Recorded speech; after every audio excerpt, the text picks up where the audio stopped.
Hello there, thank you for staying with us and welcome to another edition of Channels Beam. I'm Victor Matthias. Now, so much happened in the tech sector in the year 2021.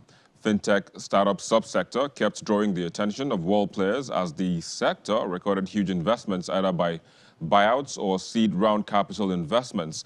Now, the startup bill was also introduced amongst other measures to strengthen and ensure a level playing ground for entrepreneurs operating within the sector. Today on the program, we will be reviewing the successes and otherwise recorded in the sector in the past year and make projections for the year 2022. And joining us is Damilola Parkinson. He is a co-founder and CEO of Ella Mediate, a Proptech company. He is a renowned designer, front-end and web developer with over 12 years of professional experience. It's a pleasure to have you on the program today. Thank you very much. Of course. We also have joining us Emmanuel Paul, a senior reporter at TechPoint Africa, where he has reported extensively on startups, policies, and industry trends in Africa with a human-centric approach. He's also in the Lagos studio with us today. Emmanuel, it's a pleasure to have you as well on the program. Thank you so much.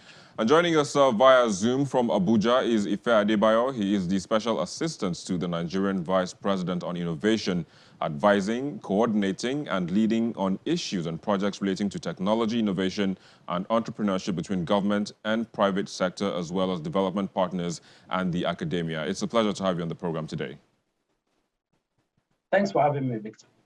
Indeed, you're welcome. Now, if I just kickstart the conversation for us, I mean, so much happened, like I said, in the past year in the tech ecosystem, but which would you say stood out for you?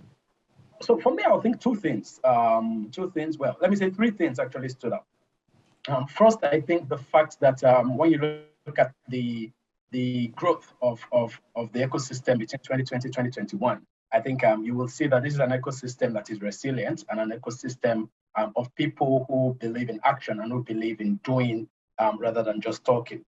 The second thing that I'll say stood out for me is that the federal government has been working on a project. This project was approved by Mr. President earlier in 2021. And it's to raise $500 million to support this ecosystem. It's led by the African Development Bank. And the African Development Bank's board just approved $170 million for their part of the program. And we also have commitments from the Islamic Development Bank for $100 million and from the French Development Agency for an additional $120 million. And what's most exciting about this project is, even though it is government fund, of course, driven by Honorable Minister of Communications and Digital Economy, the Minister of Information and Culture, and the Minister of Trade and Investment, and of course, Minister of Finance. But what you will also find is that the program has been structured in a way that it's going to be private sector led. So the private sector will be in the driving seat while government just provides the necessary oversight. And finally, and most importantly, the Federal Executive Council approved the Nigeria Startup Bill, which is another ecosystem-led project. So it was the ecosystem working with the public service that came up with the contents of that bill, looking at what are the things that we need to do to support this ecosystem. So I'll say, when you look at these three things, you will see that you can say the key thing that has happened in 2021, especially between 2020 and 2021, is that the ecosystem and government are finally finding a common ground to work together. What my boss Oswald Gubadia will call the big tent approach, where the ecosystem and government and even development partner community come under one tent and try to drive projects, policies, and initiatives to support the ecosystem. All right, very well then. Let me just hold you there for a bit and get to hear from Emmanuel. Emmanuel, you have been the one reporting, alongside me as well, reporting most of these things. But what was key for you? So I would say the most interesting thing I found out this year was the astronomical growth in terms of funding and in terms of reach. So growth in terms of funding, last year, Africa minted up to 5 unicorns. Before last year, we had just 1 unicorn certified or publicly announced unicorn, which was InterSwitch. So but last year, Flutterwave set the ball rolling in March 2021, and it became a crazy ride, right? We had the likes of Chipper Cash, Wave, Francophone Africa, and of course, OP. And of course, in terms of reach, what I admire the growth of mobile money in Nigeria specifically, led by the likes of OP and Timapt. So financial services has been something that has been a critical issue in the Nigerian space for the past few years. But these guys are ensuring to making sure we have a bank in every street corner, in every junction. You will see a POS. You are stranded somewhere. There's no ATM. These guys are there for you, and I feel that is a sign of things to come. Pretty much financial inclusion. Yes, financial inclusion. Yes. All right. So, in your instance, I mean, it's good that he has made mention of money, and we saw how cryptocurrency also was out there, and NFTs, as well. What was your own, or what would you say, caught your attention the most? What caught my attention the most in 2021 would be, like you mentioned, the NFT platforms, and seeing how startups are doing so much to include people and the market, basically. So we're looking at Proptech startups, we're looking at AG-tech startups, we're looking at fintech startups. Though fintech took they're the champions of 2021, yes.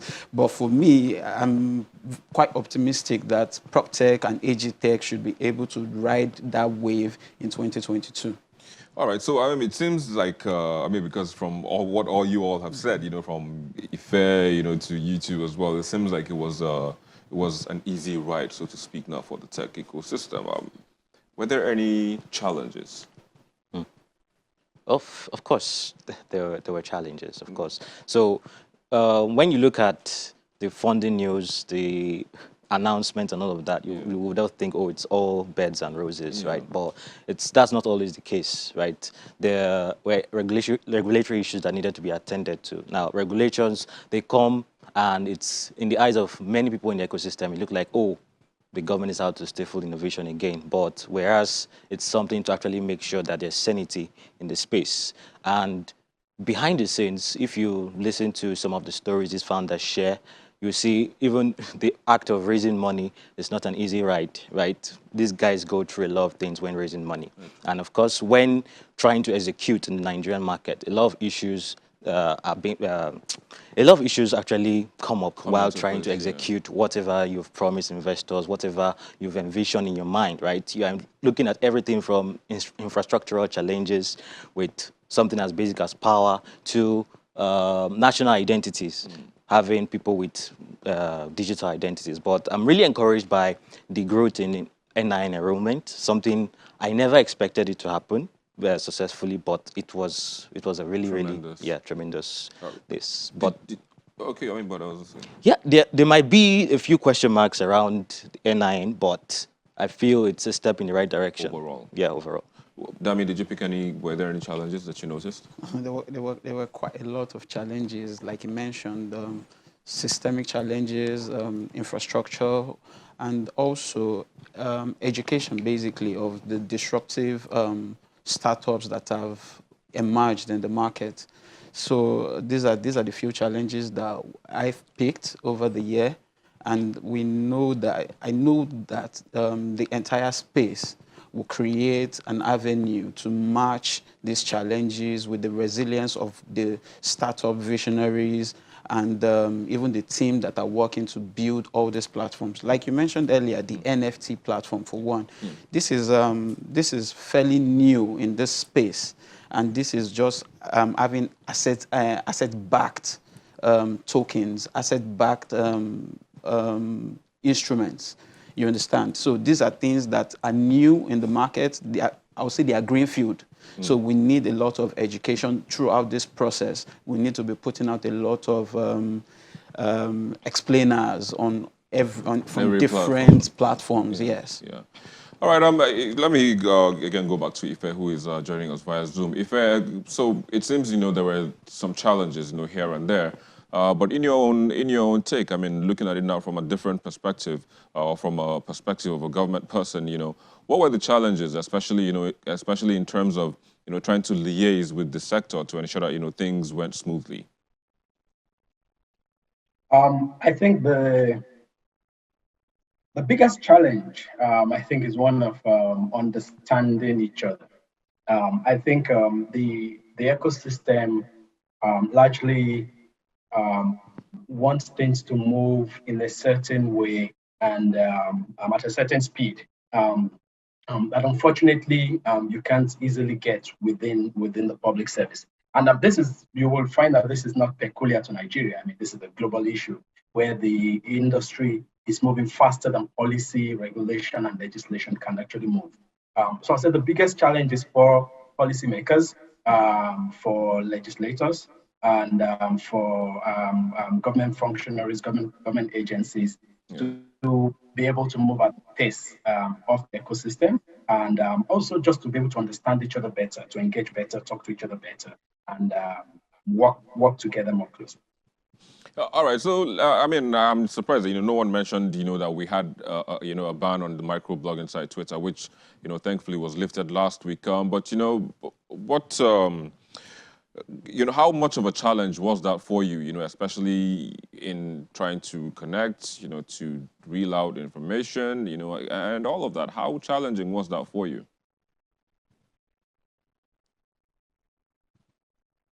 So I think for us on the government end, it had always been a case of ensuring that we are able to manage we're able to manage the way we engage with big tech, and of course the Twitter ban actually has helped us to sort of set a template for engagement.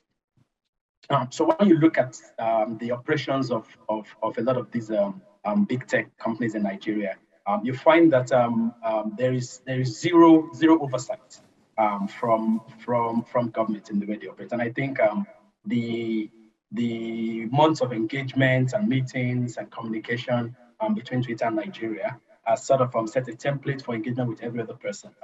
So when you look at the issue of taxes, when you look at the issue of local registration, when you look at the issue of grievance redress, and you look at all these things that initially Nigerians did not have access to. Now with this engagement and with the lift of the ban last week, we're able to begin these conversations with Twitter. They're able to commit and able to begin to implement the various commitments that they've made to the Nigerian government. And I think Nigerians on social media will be the better for it. We're going to have a safer space. We're going to have a space where people will be able to seek redress if there are any grievances. We're going to have a space where government also can engage directly and communicate directly with the organization themselves. So I think also in 2021, I'm going to count that as a big win for the Nigerian people, and also not a big challenge. win also for what you're going to have. I said not a challenge. You said you want to count it as a big win and not a challenge. Oh yes, I'll say it's a win, because what you will find that will happen now is a lot of other countries will begin to look at this template of engagement and will like to replicate it. And what you're also going to find is even Twitter themselves. They were very clear that this is the first time they're having this level of engagement with any government. And so even they themselves, I think this serves as a template for them to be able to use in engagement with governments going forward. All right, let me just hold you there for a bit. Again, we'll have to take a quick break. And of course, when we come back, we'll continue from where we stopped. Please stay with us. Thank you for staying with us. We still have with us our panelists in the studio as well as via Zoom. So before we went on that break, Ife talked about how the ban on Twitter, is more of a win, than a challenge in the past year. Quickly, do you agree? Okay, I think it depends on the perspective, right? From a big picture perspective, from a policy making perspective, maybe it makes sense to call it a win. But from a human approach, considering the amount of people that do business on Twitter, considering the amount of startups, considering the amount of developers that build APIs on Twitter, I would say it's not much of a win, it's more of a challenge. And this morning I checked the 7 months of the Twitter ban. It cost Nigeria about $2.4 billion for that 7 months. So those $2.4 billion, of course, is not high level. Those are not high level numbers that go to the government. They are lower level numbers that affect the person doing his business on the streets, right? Someone selling cake, someone selling shoes, someone trying to rear dogs and sell it on Twitter. Those are the amounts of money that have been lost, ad revenues and all of that. So in terms of, say, the economic cost to the average person, I think it cost Nigeria quite a bit. But maybe big picture, maybe it was a loss we had to take for future engagements. Maybe it was something that was necessary. But it was really a challenge, especially for those at the lower levels. All right, so I mean, I know you'd want to chip in one or two things on that, but we're really out of time. So let's just move into projections, for the year 2022. He talked about how we saw more unicorns, in the past year, than we'd ever seen. Moving forward, you talked about Proptech and AG Tech. Do you think would see the next unicorn from any of these techs? Yes, for Proptech, yes. I'm quite optimistic for Proptech. AG Tech, yes. We should be seeing one or two unicorns from either of those industries.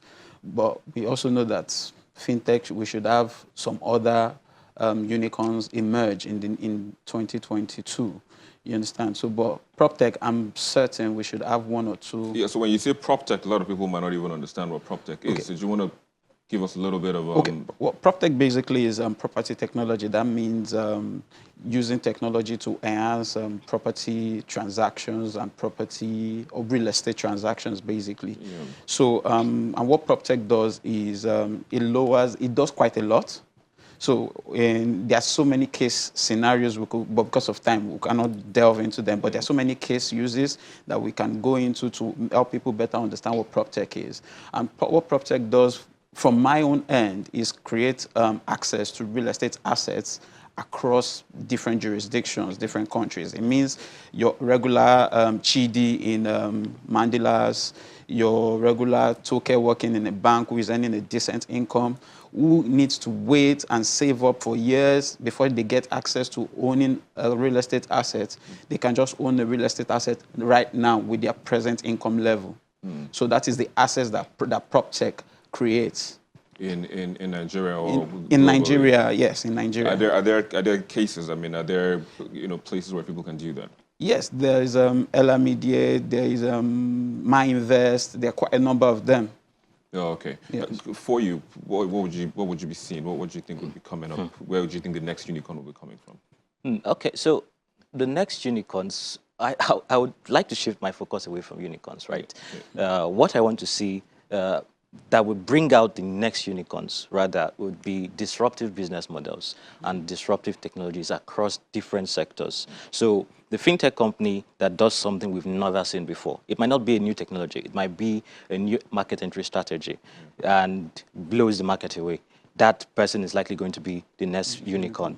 It might not even be a fintech. It might be an edutech company. It might be a health tech company. This is the era of the pandemic we're talking about. So they are the likes of 54 Gene, Health Tracker, Health Lane. Those guys are doing awesome stuff in the health space. So doing something that we've not seen before, moving into the next frontier, as we call it, at Tech Point. So we're going to be addressing that very, very soon, and at Tech Point Build, one of our flagship events. But what I'm actually going to be looking out for is those disruptive business models and disruptive technologies that will take place this year. Well, I hope I'm not sounding out buzzwords. Disruptive. Well, because I'm actually looking forward to all of those things. But let's also quickly get if there's projections for the year. What are you looking for? What are you looking at to see? As we move, as this year rolls in. I'm looking at more on the government side. I'm looking forward at more engagement with the ecosystem. I'm looking forward, of course, to the passage of the Nigeria Startup Bill by the National Assembly. I'm looking for the start of the implementation of the innovation program, the investments in digital and creative enterprises program. Of course, being led by the ecosystem and working closely with the ecosystem. But most importantly, I think the kind of startups that we're going to start to see more of are those who use technology to help the people doing the difficult stuff, right? So when you look at a startup, for example, that is helping to connect, laboratories across the country, for example, who are the people doing really hard work in agriculture? How do we build, how do we layer technology on top of what they're doing and open up markets to them across West Africa and the likes? The last thing that I'm really looking forward to is to look at many more Nigerian startups expand to Africa and Asian countries over the next few years. Well, I can't wait for all of that to happen. Of course, I also share in all of your optimism. And of course, I would also hope that by the time we come back here, same time next year, all of this optimism, all of these projections would have come to be. But I have to say thank you for joining us on the program, Ife Adebayo, today and sharing your thoughts with us. Thanks for having me. Of course, always. Thank you to you as well, Emmanuel Paul, for joining us today on the program and sharing your thoughts. Damilala Parkinson, thanks as well, for joining us on the program. Hopefully, again, like I said, by the time we come back next year, all of these projections, and optimism, would have been in place. Well, that's where we are. I will leave you now with the movie videos on our YouTube channel in the past week. Thank you for watching. I'm Victor Matthias.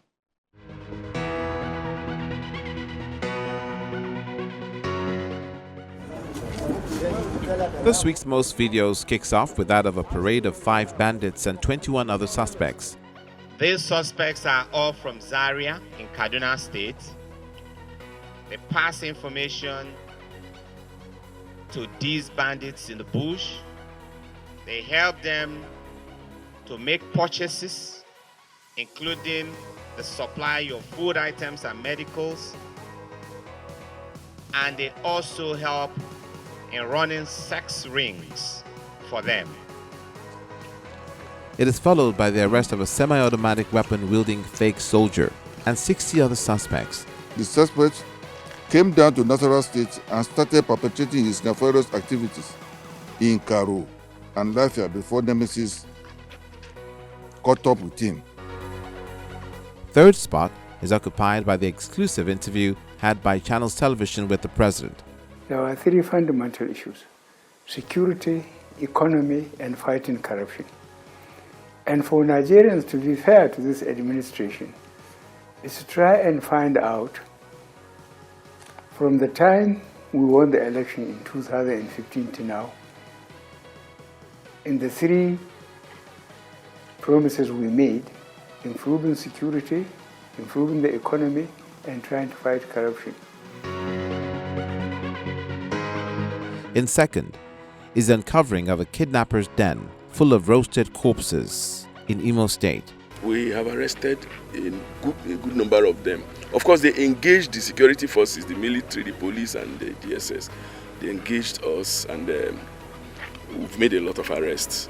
Don't fire from there! Don't fire from there! While in first place is the gun deal between the police and gunmen, which led to the death of 5 people.